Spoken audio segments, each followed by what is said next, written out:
Hi, still David, still One Up Gaming, still episode 363 of the One Up Gaming podcast.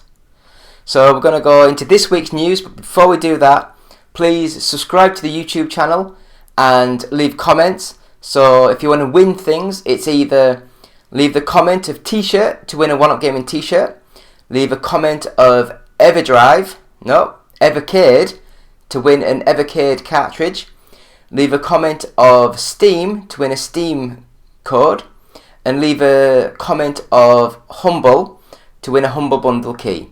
So subscribe and leave comments for a chance to win those things. I think that's it. So we'll go straight into this week's news. Might have helped if I had all this set up. So first bit of news that we have is the Mandalorian star Timothy Olyphant opens up about a failed Star Trek audition. Now, I don't even know who this guy was or is. Since doing research, I still don't know who he is. I wouldn't know what he looked like. I do know that he was in one of the Hitman movies. But this is saying that he went to go to like Star Trek, like the original J.J. Abrams movies, and he auditioned, but he didn't audition for anything major. Just went to audition to be in the movie. Actually, no, I do. He went to audition for McCoy, Leonard McCoy, but he said he'd already got his McCoy as Carl Urban. Somewhere else he was auditioning through, and he said, but I don't have a Kirk. So he went through, auditioned for James T. Kirk, but eventually it all came down that saying that they wanted a younger actor, and it turned out to be Chris Pine who got the role, and all this, that, the other. So I don't know why they're making a big deal about it. I don't know. I'm not that bothered. I mean, do you guys care about this, or is it just news about nothing because there's no news for this real week? But yeah, so then we'll go into the next sort of bit of news, and that is fans are struggling to keep up with James Gunn and Peter Safran's DCU plan. Various reports and rumours have spurred some confusion and backlash. DC Studios co-CEOs James Gunn and Peter Safran have a cinematic universe master plan in place, but conflicting reports over comments from Gal Gadot, I don't know what her name is, and other actors are leaving fans confused.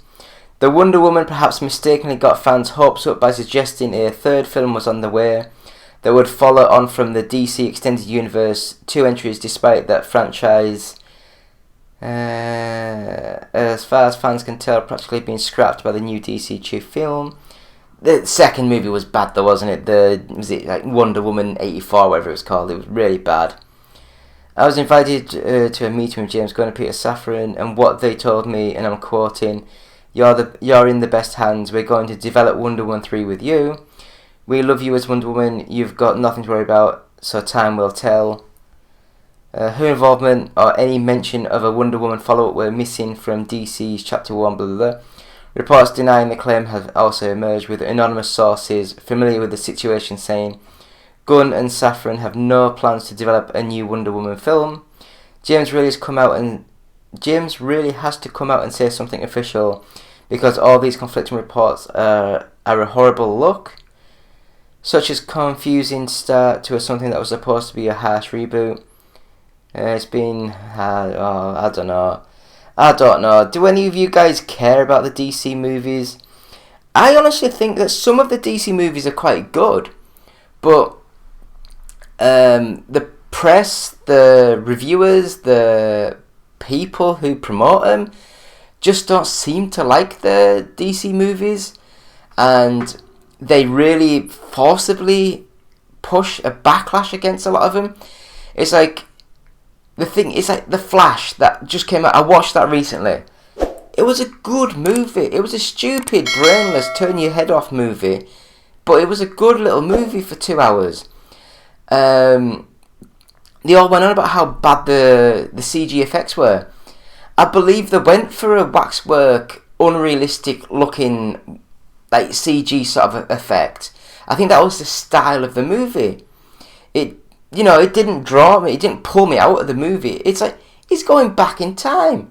It's like it's not a flipping realistic movie now, and it was just weird how people really got on the back of that sort of movie.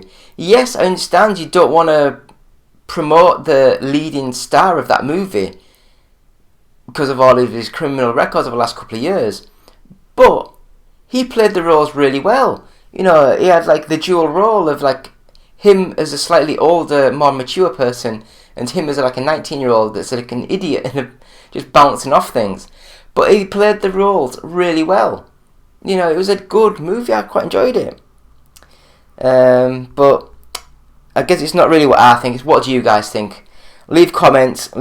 So we'll go into the next bit of news, and that is Wipeout fan port classic game to PC, tells PlayStation to shut it down and make a real remaster. Either let it be or shut this thing down and get a real remaster going. As reported by VGC, a programmer, Dominic, Shulableski, wrote a lengthy blog post outlining their approach to turning the original game's leaked source code into a working browser version. The guy also doesn't seem to mind if Sony shuts the project down, noting that redistributing the leaked source is questionable at best, but insisted the publisher makes its own remaster if it does. If anyone at Sony is reading this, please consider that you have, in my opinion, two equally good options. Either let it be or shut this thing down and get a real remaster going. I'd love to help. Porting this version of Wipeout wasn't all fun and games though. The quality of the leaked source is abysmal. From what I can piece together, it mainly contains the Wipeout ATI 3D Rage edition of the game, a lackluster port for Windows that was bundled with ATI GPUs. The original game was released in 1995 as a launch title for the first PlayStation, but has disappeared from the limelight, despite being a beloved Sony exclusive. Yeah, I loved the Wipeout series. I really did. Wipeout Pure and stuff that was on the PlayStation 4, PlayStation 3, PlayStation 4. Amazing games. Really good. I loved them. And I loved Wipeout 2097. That was an amazing game. Some of you guys might know it as Wipeout XL. I don't know why you didn't just call it Wipeout 2097. But yeah, that was an amazing game. And Wipeout 3, again, that's another great game, isn't it? Leave comments, what do you guys think? So next up, South Park Snow Day is a 3D co-op multiplayer game coming next year. After an initial tease at its showcase last year, publisher THQ Nordic has revealed South Park Snow Day, a new 3D co-op multiplayer game coming to PC, PlayStation 5 and Xbox Series X and S next year. Focusing on Cartman and the crew as they celebrate not having school for the day thanks to... Yeah, it's a snow day. From the trailer that they showed, it looked kind of like a multiplayer action 3D top-down twin sticky sort of shooter. But I guess we'll see if it's more of a Diablo style game or if it is just that multiplayer sort of game. But please let us know, what do you guys think of the game? Do you think that they've done well, or do you think they should have just put a lot more money and effort into it and made another RPG game like the other two that came out a couple of years ago? Well, I guess it's probably more than a couple of years ago now, isn't it? Was it for the 360? The first one came out on? Can't remember. So it's quite old though, isn't it now? But still brilliant games and they look amazing. Next up we have Destroy All Humans Studio have announced that they are the developers of TMNT The Last Ronin. We learned earlier today that TMNT game based on the Last Ronin comic was in the works. Teenage Mutant Ninja Turtles The Last Ronin was originally a comic book miniseries released in 2020 set in the future. It's a darker tale of the franchise where all but one of the turtles have been killed by the Foot Clan, with the lone survivor on a revenge mission to kill the grandson of Shredder. Yeah, it doesn't really show much of the game. It's on PC, PS5, Xbox Series X and S. But yeah, what do you guys think? Do you think that it could be a nice little game, or do you think that the story is too dark and a bit too much for a family-friendly sort of series? Or do you reckon that they are trying to go more adult, more orientated in that direction? Let us know. Please leave comments. So next up, Borderlands 4 actually wasn't confirmed by voice actress resume despite rumours. Fans thought an actress's online resume had officially confirmed the next mainline Borderlands game. Early today, reports started to emerge that the existence of Borderlands 4 had been leaked by an actress, adding the game to her resume, but Genvid Entertainment has since clarified the situation. Fans noticed that the online resume for actress Angie Jo Lee had a listing for Borderlands 4 under her voiceover section, along with the role of Ayumi. However, in a statement, they clarified that she's actually appearing in Borderlands EcoVision Live, a recently announced interactive streaming series. So, oh, me legs. What do you guys think? Think this is just them trying to cover, or do you reckon they are making a Borderlands 4 sort of game? There's still that Borderlands movie to come out, isn't there? You know, I think that's about... Is it done? I don't really know. I'm sure that it was like... They were saying that it was almost finished and ready to go. Are you interested in the Borderlands movie? I mean, it could be quite funny. I like comedies. I like funny. Do you think there'll be a Borderlands 4 announcement soon or not? I, my friends, don't really care. I never played Borderlands 3. I got a bit sick of the series after 2. Anyway, next up. Call of Duty Modern Warfare 3 is coming to Xbox One and PS4. I guess they might as well, because the engine works well on those consoles and it still plays at 60 frames a second and all that malarks. Yeah, so it'll be coming out on November 10th, 2023. So yeah, what do you guys think? I'm just gonna leave it at that. Do you guys interested in Call of Duty? I mean, I've not played a Call of Duty in a while. I played the last one because I got sent a review code. It was fun. It was alright. But I just, once I'd done the review, I've never touched it since. Which is a shame, because it was a bloody expensive game. Really expensive. So we're going to the next bit of news, and that is Stalker 2 Heart of Chernobyl may have just been given a December 2023 release date. So it looks as though it's been given December the 1st, 2023. And normally when it's just a placeholder date, it's normally like December 31st. You know, like the last day of the month. But having December the 1st, it sounds more reasonable.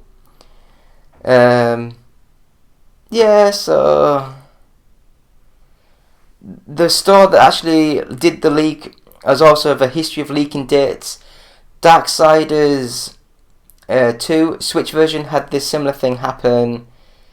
The developer and publisher GSC Worlds has not yet confirmed a release date, but it did confirm Stalker 2 will be playable at the Gamescom 2023, so it's possible the game is close to being ready.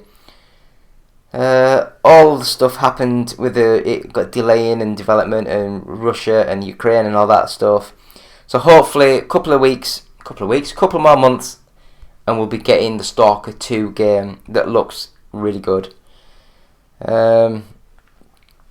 So, are you guys looking forward to Stalker 2? I mean, from what I've seen of it, it looked amazing. Graphically, it looks just stunning.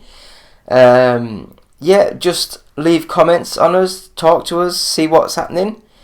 We'll go into the next bit of news, and that is WrestleQuest was delayed at the last minute by 2 weeks due to a save game bug. Mega Cat Studios and Skybound Games announced just before WrestleQuest's planned August 8th release date that WrestleQuest had been delayed by 2 weeks I've never heard of WrestleQuest. When performing final checks on one of our launch platforms, we discovered it was possible for players to lose their saved game progress when playing WrestleQuest on multiple different devices. Because this is a game filled with hours of content and layer progress, so progress is so important. We could never body slam our fans like that. Oh, I love it. It will arrive on PC, PS4, PS5, Nintendo Switch, iOS, Android, and Xbox One, and Xbox Series X and S.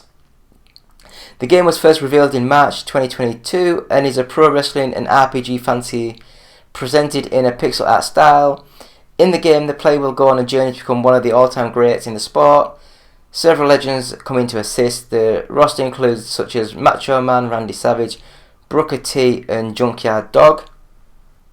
It could be quite fun. It could. I quite enjoy little things like that. So we're going to the last bit of news this week, and we'll just go straight into it, and that is Forza Motorsport won't have split screen and 2 other features at launch.